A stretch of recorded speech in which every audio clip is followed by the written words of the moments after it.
Shalom, selamat pagi Bapak Ibu Saudara-saudari terkasih. Salam sejahtera, salam sehat bagi kita sekalian dimanapun kita berada. Untuk memulai renungan pada hari ini, mari kita berdoa.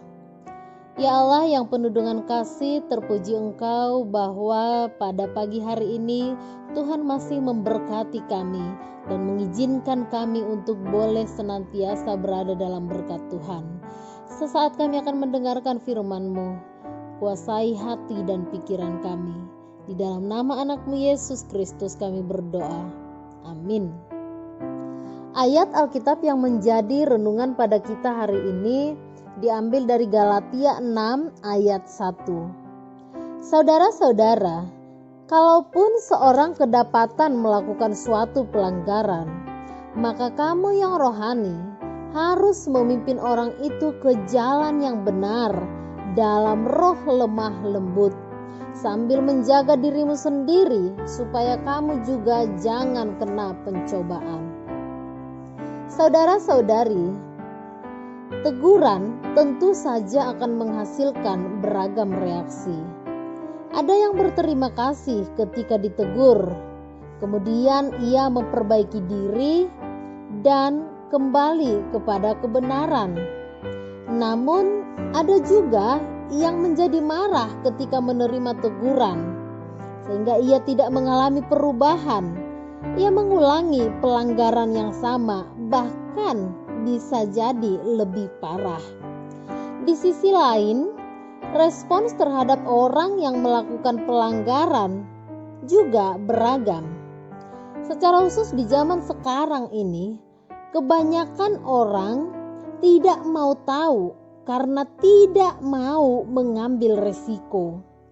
Ada ketakutan sendiri, jangan-jangan dia tidak terima dan saya akan memiliki masalah. Ada juga yang tidak mau menegur pelanggaran, sekalipun ia tahu itu salah, karena ia takut kehilangan teman atau zona nyamannya. Teks renungan kita pada hari ini mau mengingatkan kita sebagai pengikut sejati Yesus, kita terpanggil bukan saja menjadi seorang yang benar, tetapi juga harus mengarahkan orang lain pada kebenaran. Panggilan orang yang rohani adalah menjadi garam dan terang, artinya harus memberikan pengaruh. Kita ada dalam tugas meraih kembali orang-orang yang melakukan pelanggaran, sembari menjaga diri kita sendiri tidak jatuh ke dalam pencobaan. Jika kita menemukan pelanggaran pada seseorang, kita diminta untuk menegur dia dengan roh lemah lembut. Teguran itu tidak bersifat subjektif, melainkan ada dalam pengawasan roh Allah. Artinya, tidak ada tujuan negatif di sana. Tidak ada niat untuk menjatuhkan atau mempermalukan orangnya. Karena kita diajarkan untuk menegur di dalam roh, maka tujuan kita adalah membawa dia untuk mengenal kebenaran yang sesungguhnya dan meninggalkan pelanggarannya. Saudara-saudari yang terkasih di dalam nama Tuhan Yesus Kristus, kita ada dalam proses meraih kembali orang yang melakukan pelanggaran, dan dalam kesempatan yang sama kita juga harus bertumbuh agar kita memiliki benteng pertahanan untuk tidak jatuh ke dalam pencobaan. Dengan demikian, kita bergerak bersama menuju kebenaran Allah. Amin, kita berdoa. Ya Allah yang di surga, terima kasih untuk firman-Mu.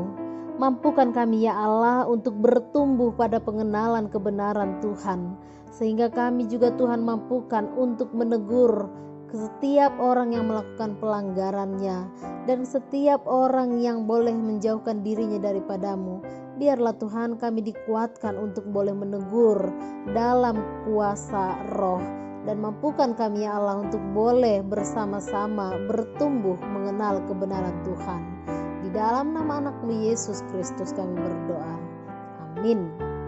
Demikian renungan untuk kita pada hari ini. Selamat beraktivitas, selamat mewartakan dan melakukan kebenaran. Tuhan memberkati. Shalom.